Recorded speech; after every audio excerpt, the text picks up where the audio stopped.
Multi stage ആംപ്ലിഫയറുകളിൽ അടുത്ത് നമ്മൾ പറയുന്നത് ട്രാൻസ്ഫോമർ കപ്പിൾഡ് ആംപ്ലിഫയറാണ്. ആംപ്ലിഫയേഴ്സ് ഇപ്പോൾ ഈ ഒരു മൾട്ടി സ്റ്റേജിൽ RC coupled, transformer coupled, direct coupled മൂന്നെണ്ണം ഉണ്ടാകുന്നത് നമ്മൾ പറഞ്ഞത്. അതിൽ RC കപ്പിൾഡ് നമ്മൾ പറഞ്ഞു കഴിഞ്ഞു. ഇനിയുള്ളത് transformer coupled amplifier.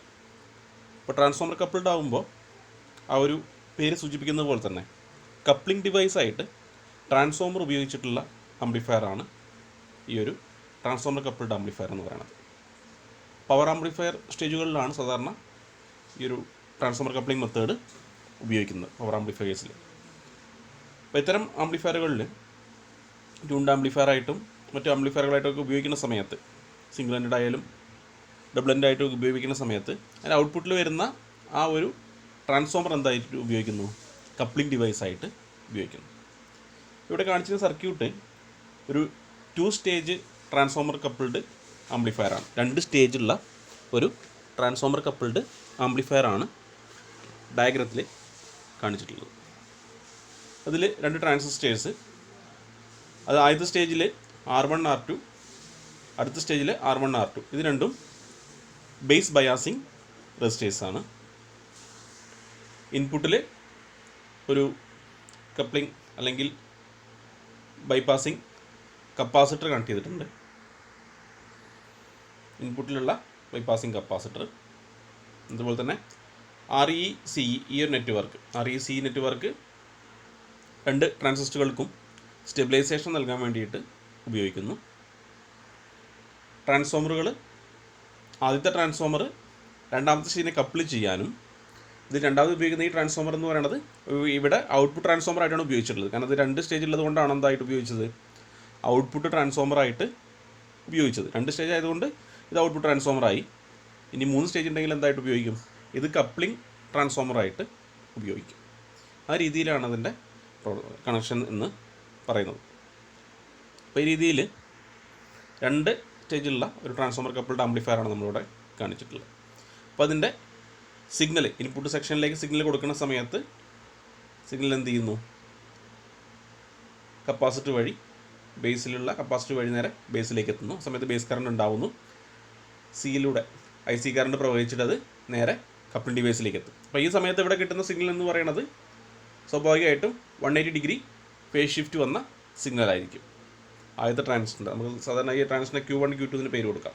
Q1 Q2. അപ്പോൾ Q1 Q2 എന്ന് കൊടുത്തു കഴിഞ്ഞാൽ Q1ൻ്റെ ഔട്ട്പുട്ട് എന്ന് പറയുന്നത് 180 ഡിഗ്രി ഫേസ് ഷിഫ്റ്റ് വന്ന സിഗ്നലായിരിക്കും. അതിനുശേഷം ആ സിഗ്നൽ നേരെ എവിടേക്ക് പോകുന്നു? രണ്ടാമത്തെ ട്രാൻസിസ്റ്ററിലേക്ക് എത്തുന്നു. അപ്പോൾ അവിടെ വെച്ചിട്ട് വീണ്ടും എന്താകുന്നു? ബേസ് കറണ്ട് ഉണ്ടാകുന്നു. അതിനുശേഷം IC പ്രൊഡ്യൂസ് ചെയ്യുന്ന സമയത്ത്, കളർ കറണ്ട് പ്രൊഡ്യൂസ് ചെയ്യുന്ന സമയത്ത് ആദ്യം വന്ന സിഗ്നലിനെക്കാട്ടിലും, ഇപ്പോൾ ഇവിടെ വന്ന സിഗ്നലിനെക്കാട്ടിലും കൂടിയ ആംപ്ലിറ്റ്യൂഡുള്ള സിഗ്നലായിട്ട് അവിടെ കിട്ടുന്നു, ഔട്ട്പുട്ടിൽ കിട്ടുന്നു. അപ്പോൾ Q2ൻ്റെ ഔട്ട്പുട്ട് വരുന്നത് എങ്ങനെയായിരിക്കും? ഈ രൂപത്തിലുള്ള സൈൻ വേവ് ആയിട്ട്. നമ്മൾ ഇൻപുട്ട് കൊടുത്തത് ഈ ഒരു സിഗ്നലാണ്. അതിൽ നിന്ന് 180 ഡിഗ്രി വ്യത്യാസമുള്ളതാണ് Q1ൻ്റെ ഔട്ട്പുട്ടിൽ കിട്ടിയത്. അതിനുശേഷം Q1ൻ്റെ ഔട്ട്പുട്ടിൽ നിന്ന് നേരെ എവിടേക്ക് കൊടുക്കുന്നു? Q2ലേക്ക് കൊടുക്കുന്ന സമയത്ത് Q2ൻ്റെ ഔട്ട്പുട്ടിൽ കിട്ടുന്ന സിഗ്നൽ എന്ന് പറയുന്നത് Q1ൻ്റെ സിഗ്നലിനെക്കാട്ടിലും 180 ഡിഗ്രി ഫേസ് ഷിഫ്റ്റ് വന്നതായിരിക്കും. എന്നാൽ ഇൻപുട്ടും ഔട്ട്പുട്ടും തമ്മിൽ, ഇൻപുട്ടിലുള്ള സിഗ്നലും അതുപോലെ തന്നെ ഔട്ട്പുട്ടിലുള്ള സിഗ്നൽ, ഇപ്പോൾ ഇവിടെ നമ്മൾ ഇൻപുട്ടിൽ കൊടുത്ത സിഗ്നലും അതുപോലെ തന്നെ ഔട്ട്പുട്ടിൽ കിട്ടുന്ന സിഗ്നലും തമ്മിൽ എങ്ങനെയാണ്? സെയിം ഫേസിലും ആയിരിക്കും. അപ്പോൾ ഈ രീതിയിലാണ് എന്ത് വർക്ക് ചെയ്യുന്നത്? ട്രാൻസ്ഫോമർ കപ്പിൾഡ് ആംപ്ലിഫയറുകൾ പ്രവർത്തിക്കുന്നത്. ഈ ട്രാൻസ്ഫോമർ കപ്പിൾഡ് ആംപ്ലിഫയറിൻ്റെയും ഡയഗ്രാം വരച്ച് പഠിക്കണം. അതിൻ്റെ ഡീറ്റെയിൽസ്, വർക്കിംഗ് എന്ത് ചെയ്യണം? ഓർത്ത് വയ്ക്കണം. അപ്പോൾ ട്രാൻസ്ഫോമർ കപ്പിൾഡ് ആംപ്ലിഫയർ കഴിഞ്ഞാൽ പിന്നെ ഇതേ മെത്തേഡിൽ വർക്ക് ചെയ്യുന്ന അടുത്ത മൾട്ടി സ്റ്റേജ് ആംപ്ലിഫയറാണ് ഡയറക്റ്റ് കപ്പിൾഡ് എന്ന മെത്തേഡിൽ വരുന്നത്. ഇവിടെ നമ്മൾ ഇതിൻ്റെ ഫ്രീക്വൻസി റെസ്പോൺസ് കർവും കൂടി ഗ്രാഫായിട്ട് കാണിച്ചിട്ടുണ്ട്. ആ ഗ്രാഫ് പ്രകാരം നോക്കുകയാണെങ്കിൽ അത് ലോ ഫ്രീക്വൻസിക്ക് ആംപ്ലിഫിക്കേഷൻ കുറവും, എന്നാൽ ഹൈ ഫ്രീക്വൻസിക്ക് ആംപ്ലിഫിക്കേഷൻ കൂടുതലുമായിട്ടുള്ളതാണ് ഇതിൻ്റെ കാണിക്കുന്നത്. ഇവിടെ ലോ ഫ്രീക്വൻസി റേഞ്ച് ആയിരിക്കും, ഇത് ഹൈ ഫ്രീക്വൻസി റേഞ്ചാണ്. ഇപ്പോൾ ലോ ഫ്രീക്വൻസിക്ക് ആംപ്ലിഫിക്കേഷൻ കുറച്ച് കുറവും, ഹൈ ഫ്രീക്വൻസിക്കാണ് അത് കൂടുതലായിട്ടുള്ള ആംപ്ലിഫിക്കേഷൻ നല്ല രീതിയിൽ കിട്ടുന്ന പോലെയാണ് അതിൻ്റെ ഒരു ഫ്രീക്വൻസി റെസ്പോൺസ് കർവ് അവിടെ കാണിച്ചിട്ടുള്ളത്. നമ്മൾ direct coupled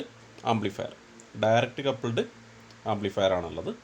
direct coupled amplifier എന്ന് പറയുമ്പോൾ അവിടെ കപ്ലിംഗ് ഡിവൈസുകളായിട്ട് പ്രത്യേകിച്ച് എന്ത് ഇല്ല, ഒരു കമ്പോണൻറ്റും ഉപയോഗിച്ചിട്ടില്ല. കപ്ലിംഗ് ഡിവൈസായിട്ട് ഒരു കമ്പോണൻറ്റുകളും ഉപയോഗിക്കാത്ത തരത്തിലുള്ള ആംപ്ലിഫയറിനാണ് എന്ത് പറയുന്നത്, ഡയറക്റ്റ് കപ്പിൾഡ് ആംപ്ലിഫയർ എന്ന് പറയുന്നത്. ഇവിടെ കപ്ലിംഗ് ചെയ്യുന്ന ആ ഒരു ഭാഗം അവിടെ പ്രത്യേകിച്ച് ഒരു കമ്പോണൻസും ഇല്ല, അത് നേരിട്ട് എന്തിരിക്കുന്നു, കപ്ലിംഗ് നടത്തിയിരിക്കുകയാണ്. R1 R2 ബയാസിംഗ് റെസിസ്റ്ററുകളായിട്ട് എന്ത് ചെയ്യുന്നു, പ്രവർത്തിക്കുന്നു. അതിനുശേഷം ഇൻപുട്ട് സിഗ്നൽ കൊടുക്കുന്ന സമയത്ത് Q1 ആ സിഗ്നലിനെ ആംപ്ലിഫൈ ചെയ്യും. ഇവിടെ ഫേസ് ഷിഫ്റ്റ് വന്നൊരു ഔട്ട്പുട്ട് കിട്ടും. അത് നേരെ എവിടേക്ക് കൊടുക്കുന്നു, Q2 കൊടുക്കും. Q2 ആ സിഗ്നലിനെ വീണ്ടും ആംപ്ലിഫൈ ചെയ്തിട്ട് ഔട്ട്പുട്ടിൽ ആംപ്ലിഫൈ ചെയ്ത സിഗ്നലായിട്ട് കിട്ടുന്നു. അപ്പോൾ ഇൻപുട്ടും ഔട്ട്പുട്ടും തമ്മിൽ ഒരേ ഫേസിലും ഇൻപുട്ടും Q1ൻ്റെ ഔട്ട്പുട്ടും തമ്മിൽ 180 ഡിഗ്രി ഔട്ട് ഓഫ് ഫേസിലും Q1ൻ്റെ ഔട്ട്പുട്ട് നേരെ എവിടേക്കാണ് പോകുന്നത്, Q2 പോകുന്നത്. അപ്പോൾ അതുകൊണ്ട് തന്നെ Q2ൻ്റെ ഇൻപുട്ട് ഔട്ട്പുട്ടും തമ്മിൽ 180 ഡിഗ്രിയുടെ വ്യത്യാസവുമാണ് ഉണ്ടായിരിക്കുക. അത് വളരെ കുറഞ്ഞ രീതിയിലുള്ള ആംപ്ലിഫൈ ചെയ്യുന്ന സർക്യൂട്ടുകളിലൊക്കെയാണ് സാധാരണ ഈ ഒരു ഡയറക്റ്റ് കപ്ലിംഗ് മെത്തേഡുകൾ ഉപയോഗിക്കുന്നത്. അതിൻ്റെ കറണ്ട് ആംപ്ലിഫിക്കേഷൻ ഫാക്ടർ ഇവിടെ കാണിച്ചിട്ടുണ്ട്. ഈ കറണ്ട് ആംപ്ലിഫിക്കേഷൻ ഫാക്ടർ അല്ലെങ്കിൽ ഈ ഒരു ഗ്രാഫിലുള്ള കർവിൽ ഹൈ ഫ്രീക്വൻസിക്ക് അത് വളരെ കുറഞ്ഞ രീതിയിലാണെന്നുള്ളത് അതിൻ്റെ വർക്കിംഗ് ഉള്ളത്. ലോ ഫ്രീക്വൻസിയിലാണ് നല്ല രീതിയിൽ എന്ത് നടക്കുന്നത്, ആംപ്ലിഫിക്കേഷൻ നടക്കുന്നത്. അപ്പോൾ ഈ ഒരു കാര്യം കൂടി എന്ത് ചെയ്യുക, അതിൻ്റെ കൂടെ ഓർത്ത് വയ്ക്കുക. Direct coupled amplifier. Direct coupled ആംപ്ലിഫയറിന് ശേഷം നമ്മൾ നോക്കുന്നൊരു കാര്യം എന്ന് പറയുന്നത് ട്യൂൺഡ് ആംപ്ലിഫയറുകളാണ്. ട്യൂൺഡ് ആംപ്ലിഫയറുകൾ എന്ന് പറയുമ്പോൾ ഇത് ഒരു പ്രത്യേക ഫ്രീക്വൻസിക്ക്, ഇപ്പോൾ നമ്മൾ പറഞ്ഞൊരു സിഗ്നൽ ഒരു ആംപ്ലിഫയറിൻ്റെ ഇൻപുട്ടിലേക്ക് ഒരു സിഗ്നൽ കിട്ടിക്കഴിഞ്ഞാൽ ഈ ആംപ്ലിഫയർ അല്ലെങ്കിൽ ആ ഒരു ട്രാൻസിസ്റ്റർ എന്ത് ചെയ്യും, ട്രാൻസിസ്റ്റർ അത് കിട്ടുന്ന എല്ലാ സിഗ്നലുകളെയും ആംപ്ലിഫൈ ചെയ്യാൻ വേണ്ടി ശ്രമിക്കുകയാണ് ചെയ്യുന്നത്. പിന്നെ അതിൻ്റെ ഒരു ഇൻപുട്ട് ഗെയിനനുസരിച്ചിട്ട് എന്തുണ്ടാവും, ചില ഫ്രീക്വൻസികളൊന്നും എന്ത് ചെയ്യില്ല, ബാൻഡ് വിഡ്ത്തിനനുസരിച്ചിട്ട് ചില ഫ്രീക്വൻസികളൊന്നും ആംപ്ലിഫൈ ചെയ്യില്ല. എന്നാലും അതിൽ കിട്ടുന്ന മിക്കവാറും എല്ലാ സിഗ്നലുകളെയും അത് ആംപ്ലിഫൈ ചെയ്യാൻ വേണ്ടിയിട്ട് ശ്രമിക്കും. അപ്പോൾ അങ്ങനെ ആ ശ്രമത്തിൻ്റെ ഫലമായിട്ട് എന്തുണ്ടാവാറുണ്ട്, പല സമയത്തും എന്തുണ്ടായിരിക്കും, നമുക്ക് അൺവാണ്ടഡ് ആയിട്ടുള്ള സിഗ്നൽസുകളെ പോലും ഔട്ട്പുട്ട് കിട്ടാനുള്ള സാധ്യത ഉണ്ട്. അപ്പോൾ ആ ഒരു പ്രശ്നം ഒഴിവാക്കാൻ വേണ്ടിയിട്ട് ട്യൂൺഡ് സർക്യൂട്ടുകൾ ഉപയോഗിക്കുന്ന തരത്തിലുള്ള ആംപ്ലിഫയറുകളാണെന്ത്, ട്യൂൺഡ് ആംപ്ലിഫയറുകൾ എന്ന് പറയുന്നത്. അതായത് ഒരു പ്രത്യേക ഫ്രീക്വൻസിയെ മാത്രം സെലക്ട് ചെയ്ത് ആംപ്ലിഫൈ ചെയ്ത് ഔട്ട്പുട്ടിൽ തരുന്ന സിഗ്നലിനെയാണ് എന്ത് പറയുന്നത്, ട്യൂൺഡ് ആംപ്ലിഫയറുകൾ എന്ന് പറയുന്നത്. പ്രത്യേക ഫ്രീക്വൻസികളെ നമുക്ക് ആവശ്യമായി ഡിസൈഡ് ആയിട്ടുള്ള ഫ്രീക്വൻസികളെ അല്ലെങ്കിൽ അത്തരത്തിലുള്ള സിഗ്നലുകളെ മാത്രം പിടിച്ചെടുത്ത് അതിനെ ആംപ്ലിഫൈ ചെയ്ത് അതിനെ ഔട്ട്പുട്ടിൽ തരുന്ന ആംപ്ലിഫയറുകളാണ് ട്യൂൺഡ് ആംപ്ലിഫയറുകൾ എന്ന് പറയുന്നത്. അപ്പോൾ അതിൽ പ്രധാനമായിട്ടൊരു ഭാഗം എന്ന് പറയുന്നത് ട്യൂൺഡ് സർക്യൂട്ടാണ്. ട്യൂൺഡ് സർക്യൂട്ട് എന്ന് പറയുമ്പോൾ ആംപ്ലിഫയറിൻ്റെ ട്യൂൺഡ് സർക്യൂട്ട് ഒരു ഇൻഡക്ടറും കപ്പാസിറ്ററും കണക്ട് ചെയ്തിട്ടുള്ള ഒരു ഭാഗമാണെന്ത്, ട്യൂൺഡ് സർക്യൂട്ട് എന്ന് പറയുന്നത്. ഇതൊരു ഡബിൾ ട്യൂൺഡ് സർക്യൂട്ടായിട്ടാണ് ഇവിടെ കാണിച്ചിട്ടുള്ളത്. സിംഗിൾ ട്യൂണുണ്ട്, ഡബിൾ ട്യൂണുണ്ട്. ഇവിടെ ഈ ഒരു സർക്യൂട്ടിൽ എൻ്റെ കമ്പോണൻസ് ഡീറ്റെയിൽസ് നമുക്കറിയാം. R1 R2 ബയാസിംഗ് നൽകാൻ RECE അവിടെ ഒരു എമിറ്റർ നെറ്റ്വർക്കായിട്ട് എന്ത് ചെയ്തിട്ടുണ്ട്, ഉപയോഗിച്ചിട്ടുണ്ട്. RECE എന്ന് പറയുന്നത് എമിറ്റർ നെറ്റ്വർക്ക്, സിവിലൈസേഷന് വേണ്ടിയിട്ടുള്ള എമിറ്റർ നെറ്റ്വർക്കായിട്ട് ഉപയോഗിച്ചിരിക്കുന്നു. ഇൻപുട്ട് സിഗ്നൽ നൽകുന്നത് ഈ ഭാഗത്തായിട്ടാണ്. ഔട്ട്പുട്ട് നമുക്ക് അവിടെ രണ്ട് കോയിലുകളാണെന്നും സങ്കല്പിക്കാം. രണ്ടാമത്തെ കോയിലിൻ്റെ ഔട്ട്പുട്ടായിട്ട് നമുക്ക് എന്തെടുക്കാം, ഔട്ട്പുട്ട് എടുക്കാം. ഇങ്ങനെയാണുള്ളത്. അപ്പോൾ ഇവിടെ ഈ ട്യൂൺഡ് സർക്യൂട്ടാണ് എന്ത്, അതിൻ്റെ പ്രധാന ഭാഗം എന്ന് പറയുന്നത്. അപ്പോൾ ഈ ട്യൂൺഡ് സർക്യൂട്ട് എന്ത് ചെയ്യുന്നു, പ്രത്യേക ഫ്രീക്വൻസിയിൽ നമ്മൾ ട്യൂൺ ചെയ്ത് വെക്കുകയാണ് ചെയ്യുന്നത്. റെസൊണൻസ് ഫ്രീക്വൻസിയിൽ എന്ത് ചെയ്യുന്നത്, ട്യൂൺ ചെയ്ത് വെക്കും. റെസൊണൻസ് ഫ്രീക്വൻസിയോടെ ഉൽപ്പാദിപ്പിച്ച് കഴിഞ്ഞാൽ അല്ലെങ്കിൽ ഒരു റെസൊണൻസ് സർക്യൂട്ട് ആണെങ്കിൽ അവിടെ ഇൻഡക്റ്റീവ് റിയാക്റ്റൻസിൻ്റെയും കപ്പാസിറ്റീവ് റിയാക്റ്റൻസിൻ്റെയും ഫലമായിട്ട് അവിടെ ഉണ്ടാകുന്നൊരു ഫ്രീക്വൻസി, ആ ഫ്രീക്വൻസി എന്ന് പറയുന്നത് ആ ഫ്രീക്വൻസിയെ മാത്രമേ എന്ത് ചെയ്യുള്ളൂ, അത് ഔട്ട്പുട്ടിലേക്ക് കടത്തിവിടുകയുള്ളൂ. അപ്പോൾ നമ്മൾ കൊടുക്കുന്ന സിഗ്നൽ ഏതായി കഴിഞ്ഞാലും ഈ ഒരു ട്യൂൺഡ് സർക്യൂട്ടിൻ്റെ ഔട്ട്പുട്ടിൽ കിട്ടുന്നത് എന്തായിരിക്കും, നമ്മൾ പറഞ്ഞ അല്ലെങ്കിൽ നമ്മൾ സെലക്ട് ചെയ്തിട്ടുള്ള ആ ട്യൂൺഡ് ഫ്രീക്വൻസി മാത്രമായിരിക്കും.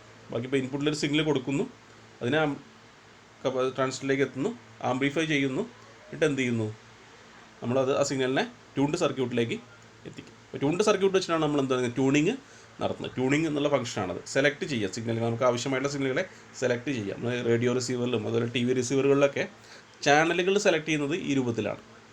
നമുക്ക് ആവശ്യമായിട്ടുള്ള ചാനൽ സെലക്ട് ചെയ്യുന്നത് പറയുമ്പോൾ ഒരു ട്യൂണിങ് ആണ് അവിടെ എന്ത് ചെയ്യുന്നത്, നടക്കുന്നത്. അതിനുശേഷം ആ ഫ്രീക്വൻസിയെ മാത്രം എന്ത് ചെയ്യുന്നു, ട്യൂൺ ചെയ്തെടുത്ത് ആ ഫ്രീക്വൻസിയെ മാത്രം ഔട്ട്പുട്ടിലേക്ക് കടത്തിവിടുന്ന ആംപ്ലിഫയറുകളാണെന്ന് പറയുന്നത് ട്യൂൺഡ് ആംപ്ലിഫയറുകളെന്ന് പറയുന്നു.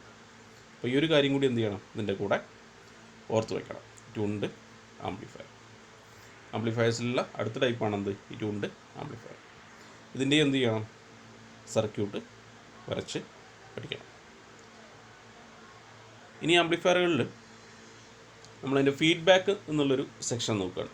ഫീഡ്ബാക്ക് നമ്മൾ പറഞ്ഞു, ഫീഡ്ബാക്ക് ഇതിന് മുൻപേ സൂചിപ്പിച്ചിരുന്നു. ഫീഡ്ബാക്ക് എന്ന് പറഞ്ഞാൽ ഒരു സർക്യൂട്ടിൻ്റെ ഔട്ട്പുട്ടിൻ്റെ ഒരു ഭാഗം എടുത്തിട്ട്, ഒരു സർക്യൂട്ടിൽ ഔട്ട്പുട്ട് സിഗ്നലിൻ്റെ ഒരു ഭാഗം എടുത്തിട്ട് വീണ്ടും ഇൻപുട്ടിലേക്ക് കണക്ട് ചെയ്യുന്നതിനെയാണ് എന്ത് പറയുക, ഫീഡ്ബാക്ക് എന്ന് പറയുന്നത്. ഔട്ട്പുട്ടിൻ്റെ ഒരു ഭാഗം എടുത്തിട്ട് ഇൻപുട്ടിലേക്ക് കണക്ട് ചെയ്യുന്നതിനാണ് എന്ത് പറയുക, ഫീഡ്ബാക്ക് എന്ന് പറയുന്നത്.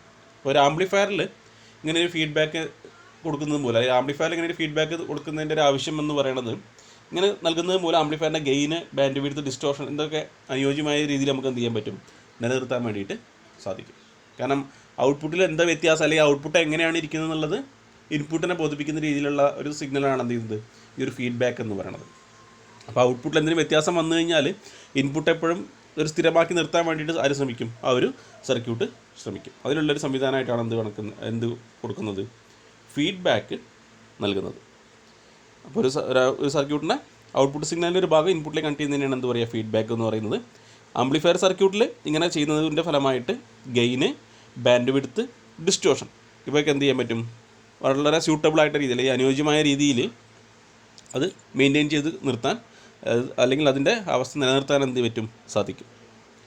ഫീഡ്ബാക്ക് നമ്മൾ നൽകുന്ന രീതിക്ക് അടിസ്ഥാനമായി രണ്ടായിട്ടാണ് പറയുന്നത്. പോസിറ്റീവ് ഫീഡ്ബാക്കും അതുപോലെ തന്നെ നെഗറ്റീവ് ഫീഡ്ബാക്കും. പോസിറ്റീവ് ഫീഡ്ബാക്ക് അതുപോലെ negative feedback. Positive feedback, negative feedback നൽകുന്ന രീതി ഇവിടെ ഡയഗ്രത്തിൽ കാണിച്ചിട്ടുണ്ട്. ആദ്യത്തെ ഡയഗ്രം പോസിറ്റീവ് ഫീഡ്ബാക്കിൻ്റെയാണ്, രണ്ടാമത്തെ ഡയഗ്രം നെഗറ്റീവ് ഫീഡ്ബാക്കിൻ്റെയാണ്. അപ്പോൾ ആ ഒരു ഡയഗ്രം നോക്കുമ്പോൾ തന്നെ നമുക്ക് മനസ്സിലാവും, ഔട്ട്പുട്ടിൻ്റെ ഒരു ഭാഗത്ത് നേരെ എന്ത് ചെയ്യുന്നു, ഒരു ബീറ്റ നേരെ ഇൻപുട്ടിലേക്ക് കണക്ട് ചെയ്തിട്ടുണ്ട്. അങ്ങനെ കണക്ട് ചെയ്യുമ്പോൾ നമ്മൾ ശ്രദ്ധിക്കേണ്ട ഒരു കാര്യം എന്ന് പറയുന്നത്, ഔട്ട്പുട്ട് സിഗ്നലിൻ്റെ ആ ഒരു കണക്ട് ചെയ്യുന്ന രീതി, ഔട്ട്പുട്ടിൽ നിന്നിട്ട് ഇൻപുട്ടിലേക്ക് എന്ത് ചെയ്യുന്നുണ്ട്, ഫീഡ്ബാക്ക് സിഗ്നൽ കൊടുക്കുന്നുണ്ട്. ഇങ്ങനെ ഇൻപുട്ട് സിഗ്നലിൻ്റെ സെയിം ഫേസിലാണ് അത് നൽകുന്നതെങ്കിൽ, ഔട്ട്പുട്ടിൽ നിന്ന് എടുക്കുന്ന ആ ഒരു സിഗ്നൽ ഇൻപുട്ട് സിഗ്നലിൻ്റെ സെയിം ഫേസിൽ, ഇൻപുട്ട് സിഗ്നൽ എങ്ങനെയാണോ അതുപോലെ തന്നെയാണ് ഔട്ട്പുട്ടിൽ നിന്ന് എടുത്ത് നൽകുന്നതെങ്കിൽ അതിനാണ് എന്ത് പറയുന്നത്, പോസിറ്റീവ് ഫീഡ്ബാക്ക് എന്ന് പറയുന്നത്. സെയിം ഫേസ് എന്ന് പറഞ്ഞാൽ ഉദ്ദേശിക്കുന്നത് എന്താണ്, പോസിറ്റീവ്, നെഗറ്റീവിന് നെഗറ്റീവ് എന്നുള്ള രൂപത്തിലുള്ള ഒരു ഫോർമേഷനാണ് എന്ത് പറയുന്നത്, പോസിറ്റീവ് ഫീഡ്ബാക്ക് എന്ന് പറയുന്നത്. ഇതിൽ സർക്യൂട്ടിൻ്റെ ഇൻപുട്ട് വോൾട്ടേജ് എന്നത് എന്തെങ്ങനെ പറയുക, സർക്യൂട്ടിൻ്റെ ഇൻപുട്ട് വോൾട്ടേജ് എന്ന് പറഞ്ഞു കഴിഞ്ഞാൽ വോൾട്ടേജിൻ്റെയും സിഗ്നൽ വോൾട്ടേജിൻ്റെയും ഫീഡ്ബാക്ക് വോൾട്ടേജിൻ്റെയും ആകെ തുകയാണ് നമ്മൾ എന്ത് പറയുക, ഇതിൻ്റെ ഇൻപുട്ട് വോൾട്ടേജ് എന്ന് പറയുന്നത്. സാധാരണ ഓസിലേറ്റർ സർക്യൂട്ടുകളിലാണ് ഈ ഒരു പോസിറ്റീവ് ഫീഡ്ബാക്ക് ഉപയോഗിക്കുന്നത്. ഓസിലേറ്റർ സർക്യൂട്ടുകളിലാണ് പോസിറ്റീവ് ഫീഡ്ബാക്ക് ഉപയോഗിക്കാം.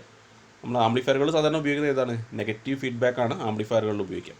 ഈ പോസിറ്റീവ് ഫീഡ്ബാക്ക് ഉപയോഗിക്കുന്നത് ഓസിലേറ്ററിലാണ്. ഓസിലേറ്റർ എന്താണെന്നുള്ളത് നമ്മൾ ഇനി അടുത്ത ടോപ്പിക്കിൽ പഠിക്കാൻ പോകുന്നേ ഉള്ളൂ. അപ്പോൾ അത് ആ സമയത്ത് അത് ഓർത്ത് വയ്ക്കുക. അപ്പോൾ ഫീഡ്ബാക്ക് എന്ന് പറഞ്ഞാൽ സർക്യൂട്ടിൻ്റെ ഔട്ട്പുട്ടിൻ്റെ ഒരു ഭാഗം എടുത്ത് ഇൻപുട്ടിലേക്ക് കണക്ട് ചെയ്യുന്ന രീതിക്കാണ് എന്ത് പറയുന്നത്, ഫീഡ്ബാക്ക് എന്ന് പറയുന്നത്. ഫീഡ്ബാക്ക് രണ്ട് വിധമാണുള്ളത്, പോസിറ്റീവ് ഫീഡ്ബാക്ക് അതുപോലെ തന്നെ നെഗറ്റീവ് ഫീഡ്ബാക്ക്. പോസിറ്റീവ് ഫീഡ്ബാക്ക് എന്ന് പറഞ്ഞാൽ ഔട്ട്പുട്ടിൻ്റെ ഒരു ഭാഗം ഇൻപുട്ടിലേക്ക് കണക്ട് ചെയ്യുന്നത് ഇൻപുട്ടിൻ്റെ സെയിം ഫേസിലാണെങ്കിൽ, സെയിം ഫേസ് എന്ന് പറയുമ്പോൾ ഇവിടെ ഇൻപുട്ട് സിഗ്നലിൽ ഈ ഒരു സിഗ്നലാണ്, നമ്മൾ ഔട്ട്പുട്ടിൽ നിന്ന് കണക്ട് ചെയ്യുന്ന ഈ ഒരു ഫീഡ്ബാക്ക് സിഗ്നൽ എങ്ങനെ തന്നെയാണ്, അതുപോലെ തന്നെയാണ്, സെയിം മെത്തേഡിൽ തന്നെയാണെങ്കിൽ എന്ത് പറയാം, പോസിറ്റീവ് ഫീഡ്ബാക്ക് എന്ന് പറയും. എന്നാൽ ഇൻപുട്ട് സിഗ്നലിനെ നേരെ ഓപ്പോസിറ്റ് ആയിട്ട് ഫീഡ്ബാക്ക് നൽകുന്നതിനാണ് എന്ത് പറയുന്നത്, നെഗറ്റീവ് ഫീഡ്ബാക്ക് എന്ന് പറയുന്നത്. ഔട്ട്പുട്ടിൽ നിന്നും ഇൻപുട്ടിലേക്ക് നൽകുന്ന ഫീഡ്ബാക്ക് സിഗ്നൽ ഇൻപുട്ട് വോൾട്ടിൻ്റെ ഓപ്പോസിറ്റ് ഫേസിലാണെങ്കിൽ അതിനെന്ത് പറയും, നെഗറ്റീവ് ഫീഡ്ബാക്ക് എന്ന് പറയും. അപ്പോൾ അങ്ങനെ നെഗറ്റീവ് ഫീഡ്ബാക്ക് കൊടുത്തൊരു സർക്യൂട്ടിൻ്റെ ഇൻപുട്ട് വോൾട്ടേജ് എന്ന് പറയുന്നത് എങ്ങനെയായിരിക്കും, സിഗ്നൽ വോൾട്ടേജിൻ്റെയും ഫീഡ്ബാക്ക് വോൾട്ടേജിൻ്റെയും ഡിഫറൻസ് ആണ്. സിഗ്നൽ വോൾട്ടേജിൽ നിന്ന് ഫീഡ്ബാക്ക് വോൾട്ടേജ് കുറച്ച് നമുക്ക് എന്ത് കിട്ടും, അതിന് ഇൻപുട്ട് വോൾട്ടേജ് എത്രയാണെന്നുള്ളത് കണക്കാക്കാൻ പറ്റും. ബട്ട് പോസിറ്റീവ് ഫീഡ്ബാക്കിൽ എങ്ങനെയായിരുന്നു, ഇൻപുട്ട് സിഗ്നൽ കണക്കാക്കുന്നത് എങ്ങനെയാണ്, ഇൻപുട്ട് സിഗ്നലിൻ്റെയും ഫീഡ്ബാക്ക് വോൾട്ടും തമ്മിൽ കൂട്ടിയിട്ടാണ്, അതിൻ്റെ ആകെ തുകയാണെന്ന് പറയുന്നത് അതിൻ്റെ ഇൻപുട്ട് വോൾട്ടേജ് എന്ന് പറയുന്നത്. ഇപ്പോൾ നെഗറ്റീവ് ഫീഡ്ബാക്ക് സാധാരണ ഉപയോഗിക്കുന്നത് ആംപ്ലിഫയറുകളിലാണ്. ആംപ്ലിഫയറിന് ഉപയോഗിക്കുന്ന ഫീഡ്ബാക്ക് എന്ന് പറയുന്നത് അപ്പോൾ ഏതാണ്, നെഗറ്റീവ് ഫീഡ്ബാക്കാണ് ആംപ്ലിഫയർ സർക്യൂട്ടുകളിൽ ഉപയോഗിക്കുന്നത്. അപ്പോൾ ആ ഒരു രീതിയും കൂടി എന്ത് ചെയ്യുക, മനസ്സിലാക്കി വയ്ക്കുക, ഫീഡ്ബാക്ക് എന്താണെന്നുള്ളത്. സർക്യൂട്ടുകളിൽ ഔട്ട്പുട്ടിൻ്റെ ഭാഗം എടുത്ത് ഇൻപുട്ടിലേക്ക് കണക്ട് ചെയ്യുന്നതാണ് എന്ത് ഫീഡ്ബാക്ക് അങ്ങനെ നൽകുന്നത്. ആംപ്ലിഫയറിൽ അങ്ങനെ നൽകാനുള്ള കാരണം എന്താണ്? ആംപ്ലിഫയറിൻ്റെ ഗെയിന്, ബാൻഡ് വിഡ്ത്ത്, ഡിസ്റ്റോർഷൻ എന്നിവ ശരിയായ രീതിയിൽ നിലനിർത്താനാണ് ഫീഡ്ബാക്ക് നൽകുന്നത്. 2 ടൈപ്പ് ഫീഡ്ബാക്ക്, പോസിറ്റീവും നെഗറ്റീവും ഫീഡ്ബാക്കുകൾ. അതുകൂടി എൻ്റെ കൂടെ ഓർത്ത് വയ്ക്കുക. അപ്പോൾ നമ്മൾ ഒരു ഫീഡ്ബാക്ക് എന്നുള്ള ആ ടോപ്പിക്കോട് എന്ത് ചെയ്യുന്നു, ആംപ്ലിഫയർ എന്നുള്ള സെക്ഷൻ അവസാനിപ്പിക്കുകയാണ്. ഇനി നമുക്ക് പറയാനുള്ളത് പ്രധാനമായിട്ടുള്ള ഓസിലേറ്റർ എന്നുള്ള ടോപ്പിക്കാണ്.